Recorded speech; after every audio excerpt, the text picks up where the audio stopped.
प्यारे साथियों नमस्कार। मैं आनंद कुमार गुरुकुल आनंद एकेडमी के ऑनलाइन प्लेटफॉर्म पे आप सभी का स्वागत करता हूँ। कैसे हैं आप सब? उम्मीद करते हैं सभी बढ़िया होंगे और अपनी पढ़ाई शानदार तरीके से कर रहे होंगे। बच्चों, आज हम लोग प्रतिशत में क्षेत्रफल पर आधारित प्रश्न लेकर आए हैं। इससे पहले के टाइप में करा चुका हूँ। ये आज 8वीं क्लास होगी। 7 क्लासें आपकी हो चुकी हैं और सारी यूट्यूब पे अवेलेबल हैं। जिन बच्चों ने वो क्लासें नहीं देखी हैं वो देख सकते हैं उनको। तो आज हम लोग 8वीं क्लास लेकर आए हुए हैं जिसमें क्षेत्रफल पर आधारित प्रश्न। तो बच्चों, अगर आयत का ये दिया गया एक आयत की लंबाई में 20% की वृद्धि कर दी जाए तथा चौड़ाई में 40% की कमी कर दी जाए तो क्षेत्रफल पर क्या प्रभाव पड़ेगा? बच्चों, आयत का क्षेत्रफल होता क्या है? लंबाई गुणे चौड़ाई, यही होता है। हाँ, आयत का क्षेत्रफल यही होता है। तो यही हम लोग यहां पे लिख लेते हैं। ये रहा लंबाई और ये रही चौड़ाई, और इससे जो यहां पे निकलेगा वो होगा आपका क्षेत्रफल।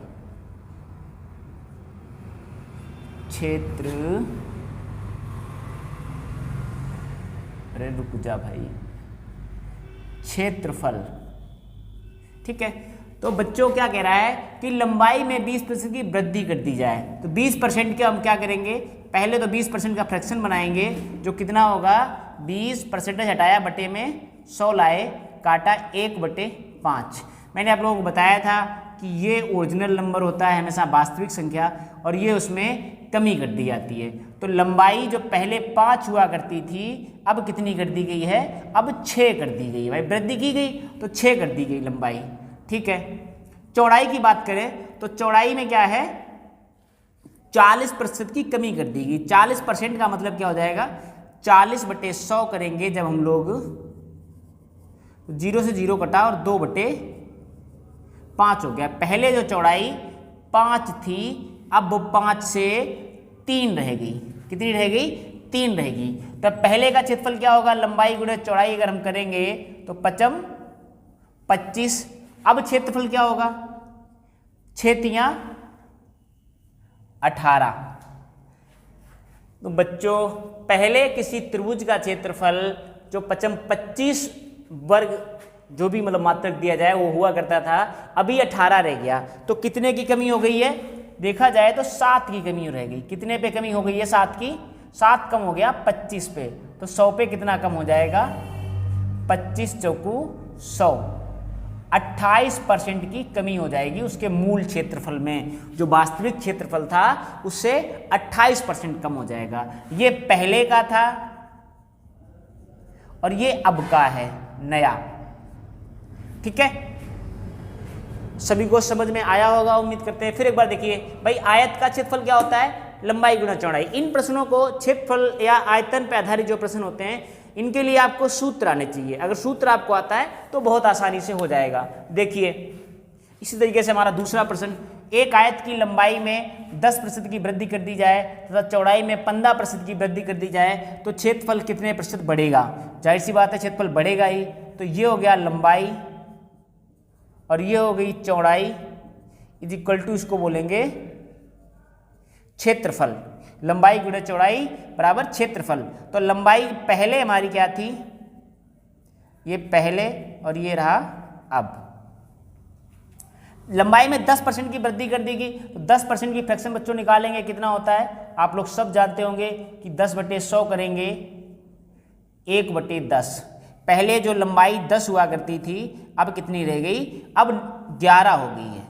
लंबाई में 1 की वृद्धि कर दी गई है तो लंबाई अब 11 हो गई है। बहुत अच्छे। अब कह रहा है चौड़ाई में 15% की वृद्धि कर दी जाए, ये भी कर देते हैं। तो चौड़ाई 15%, 15/100 करोगे, ये कटेगा 5 तिहाई 15 और 20 पंचे 100। तो जो लंबाई पहले 20 हुआ करती थी वो 20 से अब 23 हो गई। कितनी हो गई? 23 हो गई। भाई पहले जो लंबाई 20 हुआ करती थी अब वो 23 हो गई। तो क्षेत्रफल कितना हो गया? 10 दाई 200। पहले जो 200 हुआ करता था अब कितना हो गया? अब हो गया 11 तिया 33 की 3 और 11 दूनी 22 और 3 25। 11 तिया 33, 11 दूनी 22 और 3 25। कितना बढ़ गया? 53 बढ़ गया बच्चा। कितने पे बढ़ गया? 200 पे बढ़ गया 53। तो 100 पे परसेंटेज का मतलब बटे में 100। ये 2 जीरो से 2 जीरो काट दिया, 2 से काटा तो 26 दूना 52.5। तो 26.5% की क्या होगी यहाँ पे? वृद्धि होगी। और इधर क्या हो रही थी? 28% की कमी हो रही थी। क्लियर है? चलिए आज का जो तीसरा प्रश्न है उसको आप लोग देखिए फटाफट। क्या कह रहा है तीसरा प्रश्न? तेजी से हम लोग प्रश्न करेंगे। और इसके अलावा पॉलिटेक्निक की भी क्लासेज आपकी चल रही हैं। कक्षा हाई स्कूल में जो बच्चे हैं, अगर आपके भाई बहन छोटे पढ़ रहे हैं हाई स्कूल में, तो आप उनको भी सजेस्ट कर सकते हैं। उसमें भी पहला चैप्टर अभी स्टार्ट हुआ है। अब कह रहा है तीसरा प्रश्न देखिए, एक आयत की लंबाई तथा चौड़ाई में 20% तथा 30% की कमी कर दी जाए तो क्षेत्रफल पर क्या प्रभाव पड़ेगा? भाई ये लंबाई हो गई और ये चौड़ाई हो गई और ये रहा इसका क्षेत्रफल। तो पहले अब लंबाई में 20% की कमी, 20% मतलब 1/5, 5 था 5 से 4, 1 की कमी करनी है। 30% की कमी, 30/100, 0 से 0 कटा, 3/10 यानी कि 10 से आ गया 7। ये हो जाएगा 10 पना 50। अभी 7 चौकू 28, कितना कम हो गया? 22 कम हो गया। कितने पे कम हो गया? 50 पे। तो 100 पे कितना होगा? चाहो तो आप दुगना कर सकते थे, 22 दूना 44% की कमी हो जाएगी। क्लियर? 50 पे भाई 22 कम हो रहा है तो 100 पे 50 दूना 100 होता है, तो दुगना करके भी आप कर सकते हो। क्या कह रहा है चौथा प्रश्न? एक वृत्त की त्रिज्या में 10% की कमी कर दी जाए तो क्षेत्रफल कितने प्रतिशत कम होगा? वृत्त का क्षेत्रफल क्या होता है? Pi r square. क्लियर? तो त्रिज्या 10% की कमी होनी है तो 10/100 यानी कि 1/10। पहले जो त्रिज्या 10 थी, अब 10 से कितनी रह गई है? 9 रहेगी। ठीक है, तो ये r का मान है, r1 मान लो, इसे r2 मान लो। क्षेत्रफल क्या होता है? Pi r square. दोनों में पाई कांस्टेंट होगा तो पाई से पाई काट दें, या आपको अगर नहीं समझ में आ रहा है तो इसको ऐसे देख लीजिए, पाई आर स्क्वायर, यानी कि 10 का वर्ग, और इसको पाई आर स्क्वायर 9 का वर्ग, तो ये हो जाएगा 100 पाई और ये हो जाएगा 81 पाई। तो कितने की कमी हो गई? 19 पाई की कमी हो गई। कितने पे? 100 पाई पे। तो 19% आ रहा है सीधा सीधा, या 100 पाई इंटू 100 करोगे तो पाई से पाई कटा और 100 से 100 कटा, सीधा सीधा 19% आ गया। तो ऐसे क्वेश्चन जो भी आए जहाँ पे कुछ कांस्टेंट दिया गया है, या जैसे मान लीजिए आपका वॉल्यूम गोले पे आ गया, किस पे आ गया? गोले पे। तो गोले के आयतन का क्षेत्रफल क्या होता है, या गोले का संपूर्ण पृष्ठ आपसे पूछ लिया कि गोले के संपूर्ण पृष्ठ पर क्या, यदि उसकी त्रिज्या में 10% की वृद्धि कर दी जाए तो गोले के संपूर्ण पृष्ठ पर क्या प्रभाव पड़ेगा, या उसके आयतन पर क्या प्रभाव पड़ेगा, या उसके वक्र पृष्ठ पर क्या प्रभाव पड़ेगा। तो ऐसी कंडीशन में आपको सिर्फ ये देखना है कि क्या क्या बदलता है। तो आपको पता है जैसे गोले का वक्र पृष्ठ या संपूर्ण पृष्ठ बताएं तो 4 पाई आर स्क्वायर होता है, 4 पाई आर स्क्वायर होता है। ऐसे में ये 4 पाई दोनों जगह कांस्टेंट रहेगा। जब 4 पाई दोनों जगह कांस्टेंट रहेगा तो केवल आर के मान में परिवर्तन होगा। तो ऐसी कंडीशन में सिर्फ आर स्क्वायर की वैल्यू निकालिए और दोनों जगह से जो उसका डिफरेंस आ रहा है वही हमारा परसेंटेज होगा। या जैसे मान लीजिए उसका होता है 4/3 पाई आर क्यू, ये गोले का आयतन होता है। अब ऐसे में 4/3 पाई ये वैल्यू कांस्टेंट है, दोनों में मिलेगी, तो इसको क्रॉस कर देना है। आप सीधा आर क्यू का मान निकाल लीजिए और जो इसमें डिफरेंस आ रहा होगा वही उसके परसेंटेज को प्रभावित करेगा। ये जो कांस्टेंट वैल्यू होती हैं ये प्रभावित नहीं करती। चलिए देखिए नीचे वाला प्रश्न क्या कह रहा है। एक वृत्त की त्रिज्या में 50% की वृद्धि कर दी जाए तो क्षेत्रफल कितने प्रतिशत बढ़ जाएगा बच्चा? तो ऐसी कंडीशन में आप जानते हैं कि आर का पाई का कोई महत्व नहीं रह जाता है। तो आर स्क्वायर 50% का मतलब 50/100, 1/2। पहले जो 2 थी, 2 से कितनी कर दी गई? 3 कर दी गई। तो 2 का वर्ग 4 और 3 का वर्ग 9। तो कितना बढ़ गया बच्चा? 5 बढ़ गया। कितने बढ़ गया? 4 पे। तो 100 पे कितना बढ़ जाएगा? काट दोगे 25 से कट जाएगा, ठीक है। और 25 पंचे 125, 125% की वृद्धि हो जाएगी। बात एकदम क्लियर है? बहुत बढ़िया। देखिए नीचे वाला क्या कह रहा है। अगला प्रश्न आपका जो लास्ट प्रश्न है, इसका छठा प्रश्न, वो क्या कह रहा है। इसके बाद कुछ प्रश्न और करेंगे हम लोग तेजी से। छठा प्रश्न क्या कह रहा है बच्चा? कह रहा है एक वर्ग की लंबाई को या एक भुजा को, कुछ ही मान लीजिए, लंबाई चौड़ाई समान होती है वर्ग में, तो वर्ग की लंबाई को 40% बढ़ा दिया जाए तो क्षेत्रफल कितने प्रतिशत बढ़ेगा? इसका क्षेत्रफल क्या होता है? एरिया होता है। क्षेत्रफल की अगर हम लोग बात करें, क्षेत्रफल कितना होता है इसका? क्षेत्रफल होता है भुजा स्क्वायर। क्या होता है? भुजा स्क्वायर। तो भुजा स्क्वायर होता है जब एक ही भुजा है और 40% कम कर रहा है, बढ़ा रहा है उसको, 40% बढ़ा रहा है, तो 40 बढ़ा रहा 100 पे आएगा 2/5। पहले जो भुजा 5 थी, अब 5 से कितनी हो गई? 7 हो गई। तो 5 का वर्ग और 7 का वर्ग, 5 का वर्ग 25 हुआ और 7 का वर्ग 49 हो गया। तो क्या हुआ? 25 से 49 कितने की वृद्धि हो गई? 24 की। कितने पे? 25 पे। तो 100 पे कितने की वृद्धि होगी? काट दोगे 4 बार में, तो ये सीधा सीधा आ जाएगा कितना? 24 चक्कू 96% की वृद्धि होगी। ठीक है, समझ में आया? चलिए 7वां क्वेश्चन देखिए। 7वां प्रश्न क्या कह रहा है, देखा आपने। एक घन की भुजा में 10% की वृद्धि कर दी जाए तो आयतन पर क्या प्रभाव पड़ेगा? बच्चा घन का आयतन क्या होता है? घन का आयतन जो होता है, घन का वो होता है भुजा क्यूब। पहले भुजा में 10% की वृद्धि कर दी जा रही है, यानी कि 1/10 आ जाएगा। 10 से भुजा कितनी हो गई? 11 हो गई। तो बच्चा 10 का क्यूब कितना होगा? 1000 होता है 10 का क्यूब। 11 का कितना होता है? 11 का 1331 होता है क्या?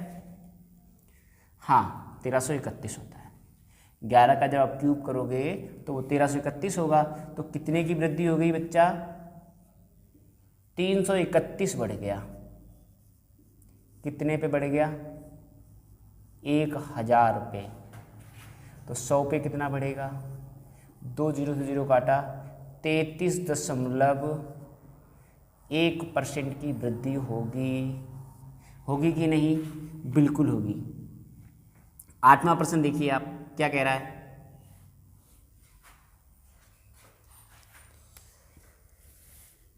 एक त्रिभुज के आधार में 10% की कमी कर दी जाए तथा ऊंचाई में 20% की वृद्धि कर दी जाए तो क्षेत्रफल पर क्या प्रभाव पड़ेगा?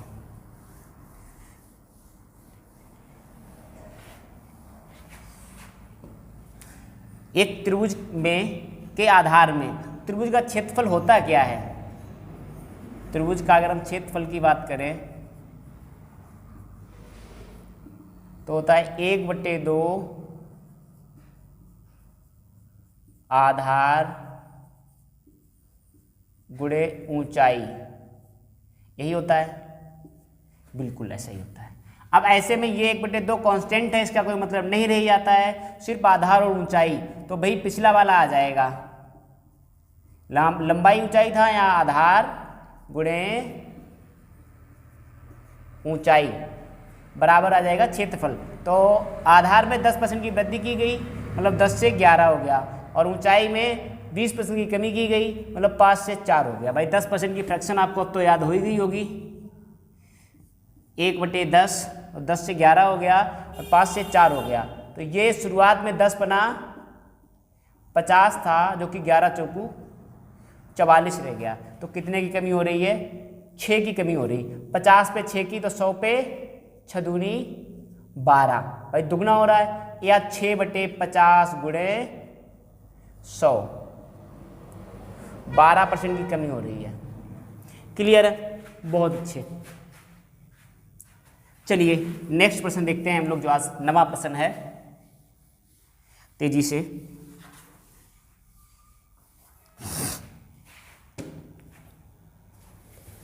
क्या कह रहा है? एक बेलन की ऊंचाई 10% बढ़ा दी जाए तथा त्रिज्या 20% घटा दी जाए तो बेलन के आयतन पर क्या प्रभाव पड़ता है? बच्चों बेलन का आयतन होता क्या है? बेलन के अगर आयतन की बात करें तो बेलन का आयतन बताइए, कोई कमेंट करे। बेलन का आयतन होता है πr² into H, πr² into H, यानी कि हमें जो मान प्रभावित करेगा वो r² इंटू एच का मान प्रभावित करेगा। तो r के मान में क्या किया जा रहा है? बेलन की ऊंचाई कितनी बढ़ाई जा रही है? 10%, यानी कि पहले जो 10 थी वो 10 से कितनी कर दी गई है? वो 10 से 11 हो गई। कितनी हो गई? 10 से 11 हो गई। बहुत अच्छे। और त्रिज्या को 20% घटा दिया जाता है। पहले जो त्रिज्या 20% का मतलब 1/5, पहले जो 5 थी 5 से 4 कर दी गई। अब इसका वर्ग भी करना है ना भाई। r² इंटू एच है तो ये हो जाएगा 25 गुणे 25, 25/250, और इधर हो जाएगा 4 चक्कू 16, और 16 11, ये हो जाएगा 11 गुणे 16, यहाँ पे हो जाएगा 10 गुणे 25, तो ये 250 हो गया। ये 11 संख्या 66 की 6 और हासिल लगी 6, और 11 एकन 11 और 6 17, 176 हो गया बच्चा। कितना हो गया? 176। 16 एकन 16 और 16 एकन 16 17, कितना घटेगा? देखो 24 तो ये इधर कम है, और 24 और 50 74 कम हो गया। कितना कम हो गया? 74 कम हो गया। कितने पे? 250 पे। तो 100 पे कम कितना होगा? 1 0 से 0 काटा और 5 से काटा, 5 दूना 10 और 5 25 आ गया। अब उसके बाद क्या कर देना है? दोनों का गुणा कर देना है और 5 से भाग दे देना है, या जो है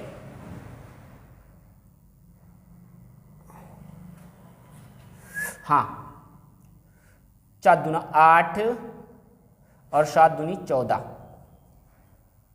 148/5 करोगे तो 5 दूना 10, अब बचा कितना? 4 और 5 नेम 45, और बचा कितना? 3, तो 29.6% की कमी हो जाएगी। क्लियर है? बिल्कुल क्लियर है। अगर किसी को दिक्कत है तो बताएं। इसको और आसानी से आप कर सकते थे। कैसे? अगर ये ऐसे दिया गया है तो थोड़ा सा लॉजिक लगाइए। जैसे 74 दिया गया, कैलकुलेशन और आसान हो सकता है आपका। 250 इंटू में 100 है, आप क्या करिए 25 चक्कू 100, ठीक, और यहाँ पे 10 रह गया, ये 1 0 लगा दीजिए यहाँ पे, और 4 चक्कू 16 की 6, और 4 7 28 और 1 29, और आसानी से आपका आ जाएगा।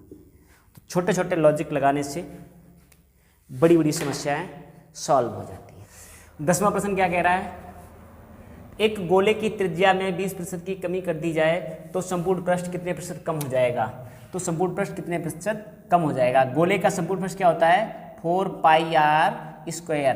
4πr² होता है। ये कांस्टेंट वैल्यू है, कोई फर्क पड़ने वाला ही नहीं है, सिर्फ r का मान देखना है। तो r का मान 20% इज इक्वल टू 1/5। 5 से क्या कर दिया गया? 4 कर दिया गया। 5 का वर्ग 25, 4 का वर्ग 16, कितना कम हो गया? 9, कितने पे? 25 पे। तो 100 पे कितना होगा? 9 चौकू 36, 4 से कटेगा 36 आएगा। आप सीधा सीधा 4 गुना कर सकते हैं। 25 का 4 गुना 100 होता है, तो 9 का 4 गुना 36 हो जाएगा। पहला क्वेश्चन आप 10वां क्लियर हो गया। 11वां क्वेश्चन देखिए, बातें समझ में आ रही होंगी। 11वां क्वेश्चन एक और। एक त्रिभुज की ऊंचाई में 20% की वृद्धि कर दी जाए तथा उसके आधार में 25% की कमी कर दी जाए तो क्षेत्रफल कितने प्रतिशत कम या ज्यादा होगा? देखिए भाई 1/2 आधार गुणे ऊंचाई, यही तो होता है क्षेत्रफल, इज इक्वल टू क्षेत्रफल। क्लियर है? 1/2 से कोई मतलब है नहीं, तो क्या करना है? 20% की वृद्धि कर दी जाए, यानी कि 5 से क्या हो गया 6 हो गया, ऊंचाई में 5 से 6 हो गई। और क्या कह रहा है, आधार में 25% की कमी कर दी जाए, 25% काटोगे 1/4, पहले जो 4 था 4 से 3 कर दिया गया, तो ये हो गया 4 पंचे 20, 20 से 6 18, कितने कमी होगी 2 की, कितने पे 20 पे, तो 100 पे, तुरंत आप करोगे 10%। क्लियर है। एक प्रश्न और है, हम लोग उसको भी देख लेते हैं, वो क्या कह रहा है।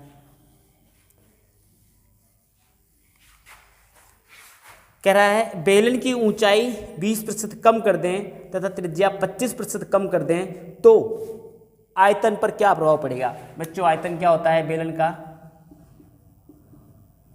बेलन का आयतन क्या होता है, pi r square into h, pi से मतलब है नहीं, r square into h. R का मान क्या कह रहा है, ऊंचाई 20% कम कर दे, पहले ऊंचाई 5 थी, 5 से 4 हो गई, और त्रिज्या जो है पहले 4 थी और 4 से हो गई 3, ठीक है। तो 4 का वर्ग और 3 का वर्ग इंटू मल्टीप्लाई कर देना, 4 चौकू 16 पंचे 80 हो जाएगा, 3 त्रिकोण 9 चौकू 36 हो जाएगा। क्लियर है। अब देखिए 80 से 36 रह गया, कितना कम हो गया, माइनस करेंगे तो 4 और यहाँ 7 में 4 गया, 44 कमी हो गई। कितने कमी हो गई, 44 की कमी हो गई। कितने पे हो गई, 80 पे हो गई। तो 100 पे कितने की हो जाएगी मेरे लाल, काटोगे इसे 20 चक्कू 80 और 20 पंचे 100 और काट दोगे तो 11 बचा और 11 पचे 55% की कमी हो गई। ठीक है। अगर आपको चीज़ें समझ में आती हैं तो हमारे चैनल को लाइक कर लें और सब्सक्राइब कर लें और बेल नोटिफिकेशन को ऑन कर लें, ताकि जो भी अगली अपडेट, अगला वीडियो आता है वो आपको सबसे पहले मिले। और प्रतिशत की बाकी क्लासें अगर आपने नहीं देखी हैं, ये 8वीं क्लास थी, 7 क्लासें इससे पहले हो चुकी हैं, आप लोग उनको ज़रूर देखें। सारा प्रतिशत आपका अच्छे से समझ में आएगा और अगली क्लास लेके हम कल फिर उपस्थित होंगे। तब तक के लिए धन्यवाद।